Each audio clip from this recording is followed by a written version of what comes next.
यानी फिर स्वयं आने लग जाओगे, फिर आप डटे नहीं डट सकते। तो परमात्मा चल पड़े वहां से कबीर जी। वहां पर 88,000 ऋषि, 33 करोड़ देवता और 12 करोड़ वेद के वक्ता हुआ वहां बैठे सारे। और जब परमेश्वर को आते देखा, परमेश्वर कबीर जी ने अपने सुदर्शन वाल्मीकि हरिजन जैसी भाषा वो बना रखी थी, वेशभूषा जैसे पाटी सी, मैली कुचले कपड़े, टूटे से जूते, थोड़ी तो दाढ़ी बढ़ रही, क्यों पहला नाई नुई से हुआ करते, 6 भी नाम की तरफ कटा लिए तो कटा लिए, ना भी कटाए, छोटे छोटे बाल ऊपर न बढ़े हुए। और एक जैसे आम ग्रामीण होते हैं ऐसी वेशभूषा जाता है कि वहां बैठे जमा चंटमंट हो गए, कहते मुंड मुंडारे कति घोटम घोट रुका, बड़ी बड़ी दाढ़ी नो को बैठे महात्मा लाल पीले कपड़े करके, कोई 3-3 तिलक लगा रहा, कोई 6 माला पहन रहा। अब जब वहां पहुंचे परमात्मा उस मंडप में, सब ने देखा कि ये है क्या, ये लाए हैं क्या ये संत, और अपने अपने पल्लों को मुंह में लगा कर हंस रहे अंदर अंदर वो सारे ऋषि में ऋषि, कि यो करेगा इनका यज्ञ पूरा, इन पाप ही ज्यादा कर रखे हैं, हम क्या करें। अब कहते नाचा न जाए तो आंगन टेढ़ा, उनके लिए तो ये होगी थी बात। अब श्री कृष्ण ने द्रौपदी से कहा कि बहन ये महात्मा आए हैं और इन खातिर इनके लिए बढ़िया भोजन बना, और ये खुश हो जाएंगे ना जब तुम्हारा शंख बजेगा, राजी होकर आत्मा से आशीर्वाद देंगे, भोजन खाएंगे। द्रौपदी ने अपने हाथों से अपने आप नौकरानी का सहयोग नहीं दिया, क्योंकि कति अड़ी पड़ी थी बात, और एक आदमी का भोजन बनाना, लकड़ियों से भोजन बनता था चूल्हे डाल के, आज के कल की तरह गैस थोड़ा है, मिक्सी में पीसी चटनी डाली, फटाफट कुकर में ला दिया, गैस चूल्हा चालू कर दिया, 1 घंटा 1.5 घंटा लग गया बनाने में। हलवा न्यारा बनाया, खीर न्यारी बनाई, कचौड़ी पकौड़ी जलेबी तारी, लड्डू बालूशाही, रोटी बनाई, पूरी बनाई, सब्जी कई प्रकार की तैयार की, और अलग अलग कटोरियों में डालकर एक थाली में रखकर महात्मा जी के सामने रख दी। अब खाना बनाने वाली बहन का एक विशेष दृष्टिकोण होता है कि अतिथि आया है, आज ही सब बढ़िया भोजन बनाओ, कहीं ये बिसरा ना दे मेरे बनाए हुए भोजन को, इसमें नमक नामक कम हो जाए या कोई छोंक छांक ठीक ना लगा। अपनी तरफ से वो हर संभव प्रयत्न करती है उत्तम और स्वादिष्ट भोजन बनाने की। और यदि कोई ये कह देता उसी के मुंह पे नमक थोड़ा है, तो उस बेचारी का बना बनाया सारा काम बिगड़ जाता, बहुत दुख मानती है। तो पुण्यात्मा पहले गांव शहर नगर घर घर में जाते थे भक्तजन, तो इन संतों ने क्या बना रखा था कोड वर्ड, नमक मांगया ना कर, वैसे तो कोई मांगता नहीं था, एक आधा को नया जाता तो उसने समझा दिया करते, नमक ना किए तू राम रस कह दिए, तो ना नमक को राम रस कह के मांगते थे, फिर राम रस देना। तो कहने का भाव ये है कि द्रौपदी ने वो भोजन बनाकर बढ़िया रखा था। महात्मा जी ने क्या किया,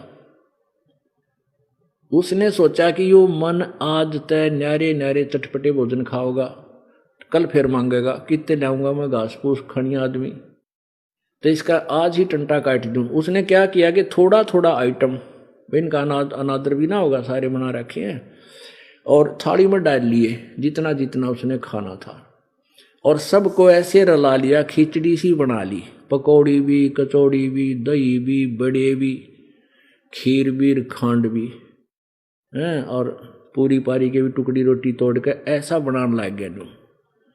और द्रौपदी ने सोचा थी ये नारे नारे आइटम खाओगा और उंगली चाटेगा गुनगाओगा, उसको मन मन में गाली देने लगी, अगे शूद्र का सर है, अशूद्र का शूद्र है, किसके संग बजाओगा, इस गंवार ने खाना आता ना पीना आता, जंगली, और भीतरे भीतर कई गाल देगी।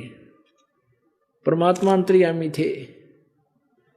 अब उन्हें एक ग्रास खाया, एक बार शंख बोला, दूसरा खाया, दूसरी बार बोला, उस 5 बार में उस थाली के सारे आहार को खा लिया, और 5 बार शंख बजकर बंद हो गया।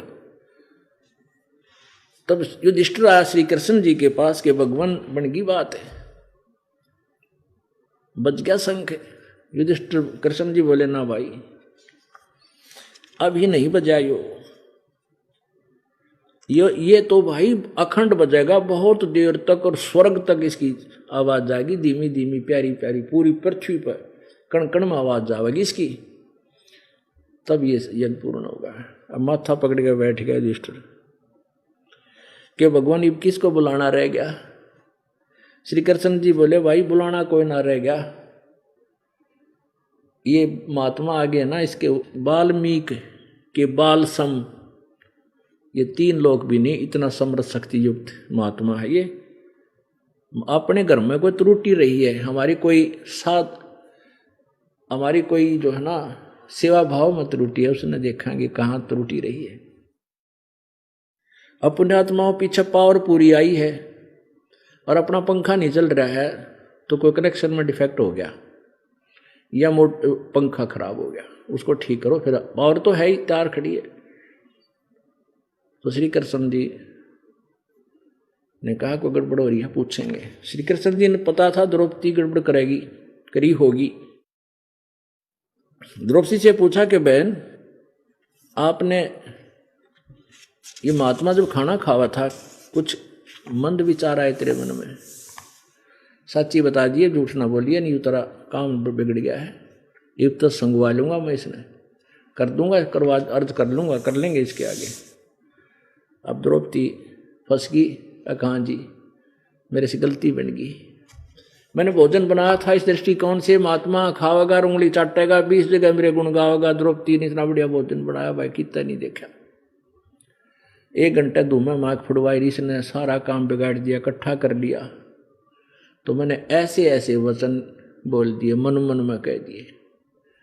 तो परमात्मा श्री कृष्ण जी बोले ये अंतर्यामी महापुरुष हैं बेबे, और जय तुमने ये अपना काम पूरा कराना है, ये छोड़ दे इस बकवाद ने, और तने ये 2 रोटी खवा के इसको मोल ले लिया क्या, इस पर एहसान समझ तेरे घर आकर रोटी खा ली इस महापुरुष ने, और कोई भूखा नहीं सोता, भगवान सबको दे रहा है, तने ये एहसान कर दिया। द्रौपदी बोली जी मेरे अब तक घनी गलती बन गई, माफ करो, करवाओ इस। कृष्ण जी बोले परात तसला ला कोई बढ़िया सा साफ सुथरा थाली, और पैर धो इस परम संत के, धूल समेत पीजा जतन अपना रोग कटवाना और काम बढ़वाना था। अमरता क्या नहीं करता, वो लाई फिर थाली ठा के और पैर धोकर परमात्मा कबीर देव के सुदर्शन रूप में पैर धोए, लोटे में वापस डाला और आधा पी लिया। जब श्री कृष्ण जी बोले ये थोड़ा सा मन भी दे दे वे, मेरा भी पाप कट जा। आधा श्री कृष्ण जी ने पिया, आधा द्रौपदी ने। यहाँ कबीर गरीबदास जी कहते हैं उस चूड़े का चरणामृत लिया था कृष्ण चंद्र करतारा, जिसको तुम भगवान मानते थे और जिस सुदर्शन को तुम वाल्मीकि समझते थे, उस वाल्मीकि के चरणों का चरणामृत पीना पिया। और तुम भी हरिजनों से, शेड्यूल कास्ट से इतना जो है ना द्वेष करते हो, इनसे नफरत करते हो, नालायक को हर तरह से चोट मार रखी परमात्मा ने हमें एक करने की। तब वो शंख बजा, अखंड धुन होगी प्यारी प्यारी पूरे विश्व में, नो सबके रोंग रोंग करना लगे, रोम रोम, और पूरी पृथ्वी पर सब हरे भरे वृक्ष हो गए और फलदार वृक्ष फलों से लदपत हो गए, फूलदार पौधे फूलों से परिपूर्ण हो गए। बोलो सतगुरुदेव। तो परमात्मा कहते हैं जब वो उनका यज्ञ पूर्ण हुआ, युधिष्ठिर को बूंदे सपने वो आने बंद हुए, वो प्रेत हटे उनसे, तुम कौन राम का जपते जापम और तात कटे ना तुम्हारे 3 का तापम। तुम किन भगवानों की भक्ति करते हो जिससे तुम्हारे 3 ताप भी ना कट सकते। बोलो सतगुरुदेव की जय।